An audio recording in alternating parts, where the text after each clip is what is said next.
এই নির্বাচনে চোখ বন্ধ করে থাকার কোনো সুযোগ নেই। দেখছেন যে চারিদিকে অস্ত্র উদ্ধার চলছে। যৌথ বাহিনী বিভিন্ন জায়গায় অভিযান চালিয়ে ছাত্রদল, যুবদল, স্বেচ্ছাসেবক দল এদের ঘর থেকে অস্ত্রের কারখানা আবিষ্কার করছে, অস্ত্রের গুদাম তৈরি। খুঁজো তো চোখের ভিতরে খুঁজো।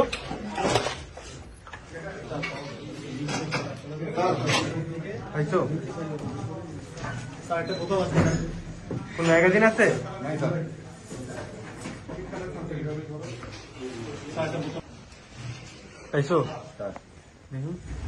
এই ভিডিওটা কোথাকার? গতকাল সাভারের ছাত্রদলের কেন্দ্রীয় একজন যুগ্ম সাধারণ সম্পাদক নাহিদের ঘর থেকে এটা উদ্ধার করা হয়েছে। এরকম শুধু এক নাহিদ নয়, বাংলাদেশের আনাচে কানাচে এরকম হাজার হাজার নাহিদ এই অস্ত্রের কারখানা নিয়ে বসে আছে। এই অস্ত্রগুলো কোথা থেকে আসছে জানেন আপনারা?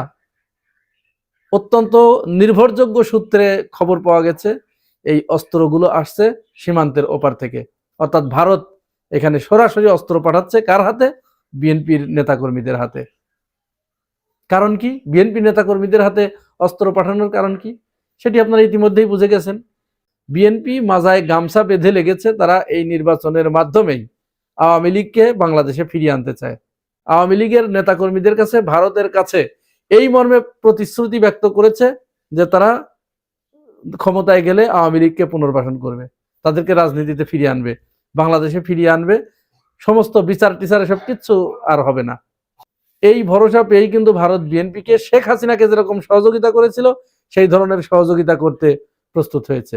ভারত আগে শেখ হাসিনার পক্ষে ওকালতি করেছিল না, নির্বাচনের ব্যাপারে বলতো যে নির্বাচন তাদের আভ্যন্তরীণ ব্যাপার, তারা যেরকম খুশি চালাক, আমাদের এখানে কোনো কথা নেই।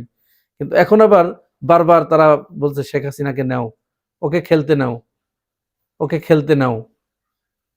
আর এটা বিএনপি গ্রহণ করেছে। বিএনপি কে কথা বলেছে বারবার যে আওয়ামী লীগ না হলে পরে তোমরা খেলবা কার সাথে? জামাতের সাথে তোমরা খেলবা, জামাতের সাথে কি তোমাদের খেলা উচিত হবে? এটি বুঝাইছে। আর ভারতপন্থী আমাদের দেশের যারা বিএনপি আছে এরা ওইটা বুঝেছে, বুঝে এখন তারা জামাতকে এখান থেকে মাইনাস করতে চাচ্ছে। মানে জামাতের সাথে তাদের বসতেও এখন কষ্ট। হ্যাঁ, জামাত এত অচ্যুত হয়ে গেছে। বানিয়ে বলছি না, এই যে শাহেদ আলম, বিরানি আলম, তারপরে ডক্টর জাহেদ, এগুলো কারা? সব ভারতীয় প্রোডাক্ট। জামাত আমির যখন তারেক রহমানকে ডিবেটের আহ্বান জানালেন তখন ডক্টর জাহেদ এখানে কি কুযুক্তি দিয়েছে আপনারা কি শুনেছেন? শুনেছেন নিশ্চয়। সে বলছে জামাত আমির আহ্বান জানিয়েছে তারেক রহমানের, উনি আহ্বান জানালেই কি তার সাথে বসতে হবে? তারেক রহমান কি জামাতের মতো এরকম একটা দলের সাথে বসার সুযোগ দিবেন? তাকে স্পেস দিবেন? জামাতকে কাছে বসে তাকে যাতে তুলবেন? তারেক রহমানের পাশে বসার যোগ্যতা জামাত আমিরের আছে? তারেক রহমানের কাছে উনি বসতে পারলেই তো উনি বাংলাদেশে প্রাসঙ্গিক হয়ে গেলেন। চিন্তা করতে পেরেছেন? তিনি ফরিদপুরে গিয়ে বললেন যে এখানে সয়াবিন চাষ হয়। কুমিল্লায় যে বলছেন যে এখানে ইপিজেড করব, অলরেডি সেখানে আছে। চট্টগ্রামে গিয়ে বলছেন যে এখানে বাণিজ্যিক রাজধানী করব, যেটা অলরেডি বাণিজ্যিক রাজধানী। তো এই যে কিছু অপ্রাসঙ্গিক মানে কথা বলে ফেলেছেন বলে তিনি যথেষ্ট ট্রলের শিকার হচ্ছেন। এখন আজ নাসিরউদ্দিন পাটোয়ারি বলছেন যে তিনি না জানি কখন ঢাকা বিশ্ববিদ্যালয়ে এসে বলেন যে এখানে আমরা একটা ঢাকা বিশ্ববিদ্যালয় প্রতিষ্ঠা করব। নাসিরউদ্দিন পাটোয়ারি আসলে এটা অন্যরকম একটা জিনিস। এরকম জিনিস বাংলাদেশের রাজনীতিতে খুব দরকার। এই ছেলেকে যদি আমরা সংসদে না নিতে পারি তাহলে বাংলাদেশের সংসদ প্রাণবন্ত থাকবে না। তো যাই হোক, তো এই যে তারেক রহমান যে এই যে অপ্রাসঙ্গিক কথাগুলো বলে ফেলেছেন, এইগুলো জামাত আমির তো নিয়ে আসতেন ডিবেটের ভিতরে। তারপরে দ্বিতীয় যে কাজটা করতেন, তিনি ভবিষ্যৎ প্ল্যান বলতেন, কি করতে চাই এই জনগণকে, আমার দেশকে কোথায় নিয়ে যেতে চাই, ভবিষ্যতের গল্প বলতেন। তারেক রহমানের কাছে আপাতত ভবিষ্যতের কোনো গল্প নাই, তার কাছে শুধু আছে একটা গল্প। তিনি এবং তার দলের লোকজন শুধু বলছেন যে তোমরা দয়া করে তোমাদের দুহাই, তোমাদের পায়ে পড়ি, 12 তারিখ পর্যন্ত চাঁদাবাজি বন্ধ রাখো। এতটুকু, 12 তারিখ পর্যন্ত তার প্ল্যান হচ্ছে, 12 তারিখ পর্যন্ত। তো 12 তারিখের পরে আপনি চাঁদাবাজি বন্ধ রাখবেন, তাহলে 12 তারিখের পরে গিয়ে কি মাল কোষা দিয়ে লাগবেন? আপনার দল কি মাল কোষা দিয়ে লাগবে? যাই হোক, তো এই যে অবস্থা যখন তখন চারিদিকে যখন এই অস্ত্র উদ্ধার হচ্ছে, বিভিন্ন যুবদল স্বেচ্ছাসেবক দলের নেতাদেরকে গ্রেপ্তার করা হচ্ছে, অস্ত্রের গুদাম সহ হাজার হাজার অস্ত্র উদ্ধার করা হয়েছে। এই অস্ত্রগুলো ওই যে আগেই বলেছি যে ওই ভারত ওই পার থেকে পাঠিয়ে দিয়েছে এখানে অস্থিতিশীল পরিবেশ তৈরি করার জন্য।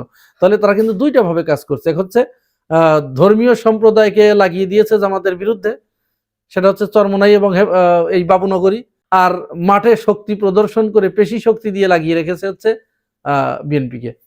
সীমান্তের ওপার থেকে অস্ত্রগুলো পাঠিয়ে দিয়ে তাদের প্রত্যেকের ঘরে ঘরে পৌঁছে দিয়েছে। হাজার হাজার অস্ত্র উদ্ধার হয়েছে, আপনারা আশ্চর্য হয়ে যাবেন। এই এত অস্ত্র হঠাৎ করে বিএনপির কাছ থেকে কোথায় থেকে আসলো? এই অস্ত্রগুলো শেখ হাসিনা থাকা অবস্থায় ছিল না? এই মাত্র কয়েকদিনের ভিতরে এত অস্ত্র উদ্ধার হচ্ছে। তো যাই হোক, এটা একটা ভালো খবর। তো এই ভালো খবরের ভিতরেই আপনাদের একটু চোখ কান খোলা রাখতে হবে, এই কারণে যে এখানে হয়তো যারা অস্ত্র উদ্ধার করছে তারা আপনাদেরকে এই দিকে দৃষ্টি আবদ্ধ রেখে তলে তলে অন্য কোনো কিছু করে ফেললো, যদিও আমরা এটা বিশ্বাস করি না। কারণ এই সেনাবাহিনীর ভিতরে এখন দেশপ্রেমিক সেনাবাহিনীর অভাব নেই, অল্প মুষ্টিমেয় কয়েকজন ছাড়া। সরকারের ভিতরে কিছু সাবেক আমলা আছে, শেখ হাসিনার আমলের আমলা, এইগুলো চরম দুষ্টু এবং আগা গোড়া আপাদমস্তক এরা দুর্নীতিপরায়ণ। এরা চাচ্ছে, এবং শেখ হাসিনা যে সমস্ত ছাত্রলীগ যুবলীগের প্রশিক্ষিত ক্যাডারদেরকে এইখানে ঢুকিয়ে গেছে, পুলিশে, সেনাবাহিনীতে, ডিজিএফআইয়ে বা আমলাদের বিভিন্ন জায়গায় যেখানে যাদেরকে ঢুকিয়েছে, তারা এখানে চাচ্ছে বিএনপিকে যেভাবেই হোক ক্ষমতায় আনতে। কিন্তু মাঠের চিত্র ভিন্ন। মাঠ আবার বলছে বিএনপি আউট, জামাত ইন। তার মানে নির্বাচন যদি হয়, জামাত নিঃসন্দেহে 230 থেকে 40টা আসন জামাত পেয়ে যাবে, এই জোট। তো এইটা তো তাদের কাছে এই জরিপ আছে, এটা ঠেকানোর জন্য কিন্তু তারা উঠে পড়ে লেগেছে। তাহলে এমন হতে পারে যে অস্ত্র উদ্ধার করছে, এইটা আপনাদেরকে বুঝিয়ে ভিতরে ভিতরে কাজ করে ফেলবে। আর বর্তমান যে সিইসি, প্রধান নির্বাচন কমিশনার, ইনি কিন্তু প্রচন্ডভাবে পক্ষপাত দুষ্ট একজন মানুষ। ওনার কাছে সুষ্ঠু নির্বাচন কোনো মতো অবস্থায় আশা করা যায় না। এখন আপনারা যদি চাপে ফেলে তাকে বাধ্য না করেন, তাহলে কিন্তু উনি এলোমেলো করে ফেলবে। তার প্রথম পদক্ষেপ কিন্তু আজ নিয়েছিলেন। কি নিয়েছিলেন? উনি ঘোষণা করে দিলেন না যে কেন্দ্রের 400 গজের ভিতরে কেউ ফোন নিয়ে প্রবেশ করতে পারবে না। তার মানে কি? কেন্দ্রে যদি কেউ 400 গজের ভিতরে ফোন নিয়ে প্রবেশ না করতে পারে, তাহলে ওই কেন্দ্রের ভিতরে যত আকাম কুকাম হবে, যাতে কোনো প্রমাণ না থাকে, বিনা বাধায় যাতে ওনার আকামগুলো করতে পারে। কারণ কি? এই মোবাইলের উপরে ওনার এত আক্রোশ কেন? আক্রোশ আছে কারণ মেইন স্ট্রিমের মিডিয়া সব অলরেডি বিক্রি হয়ে গেছে। প্রত্যেকেই একেবারে চাটতে চাটতে পায়ের জুতা খুলে ফেলছে। শেখ হাসিনাকে যেরকম চাটতো, এখন এদেরকে একেবারে পুরা বিক্রি হয়ে গেছে, এগুলো মেরুদণ্ডহীন। কিন্তু এই মজো সাংবাদিক অর্থাৎ মোবাইল জার্নালিস্ট, এদেরকে কিন্তু কিনতে পারে নাই। এরা যার কাছে যা শোনে হুবহু ওইটাই তারা প্রচার করে। তো এইটার কাছে মেইন স্ট্রিমের মিডিয়া মার খেয়ে যাচ্ছে, তারাই বাটপারি করতে পারছে না। তাহলে এদেরকে কি করে থামাতে হবে? এইবার সিইসি কে বললেন যে শোনেন, আমরা কিন্তু আর কিছু করতে পারছি না, কারণ মাঠে লক্ষ লক্ষ মোবাইল সাংবাদিক আছে, এরা কিন্তু প্রকৃত সত্যটা তুলে ধরে, যার কারণে আমরা ওই চুরি জামালি বাটপারি করতে গেলেও ওইটা ধরা পড়ে যাই। তো আপনি ওদেরকে থামান। তখন ওই যে বললেন যে মোবাইল নিয়ে যাওয়া যাবে না। তো সাথে সাথে নাহিদ ইসলাম, জামাত ইসলামের আমির, হুঙ্কার দিলেন এটা কোনো মতো অবস্থায় মেনে নেওয়া হবে না। পরে অবশ্য ওইটা উইথড্র করে নিছে ইসি। তার মানে কিন্তু টেস্ট করতে চাচ্ছিল, ঠিক আছে, টেস্ট করতে চাচ্ছিল। কিন্তু আশ্চর্যজনক ভাবে আমরা লক্ষ্য করেছি বিএনপি এখানে নীরব ভূমিকা পালন করেছে, কোনো কথা বলে নেই। তার মানে তাদের পরামর্শেই এটা হয়েছে যে যাতে মোবাইল এখানে না যায়। মোবাইলে তাদের ব্যাপক ভয়, কারণ এই যে মেসাকার অবস্থা, সারা দেশে নারীদের যে লাঞ্ছিত করেছে, শফিকুল ইসলাম মাসুদ যেটা ক্যান্ডিডেট, সেখানে একজন গর্ভবতী মেয়েকে পেটের উপর লাথি মেরেছে। এটা চিন্তা করতে পারেন? মা বোনেরা যে সিদ্ধান্ত কি খামাখা নিয়েছে। এদেশের 99% মা বোন সিদ্ধান্ত নিয়েছে তারা জামাত ইসলামকে ভোট দেবে। তাদের এই ব্রুটালিটি তারা দেখেছে সারা দেশে।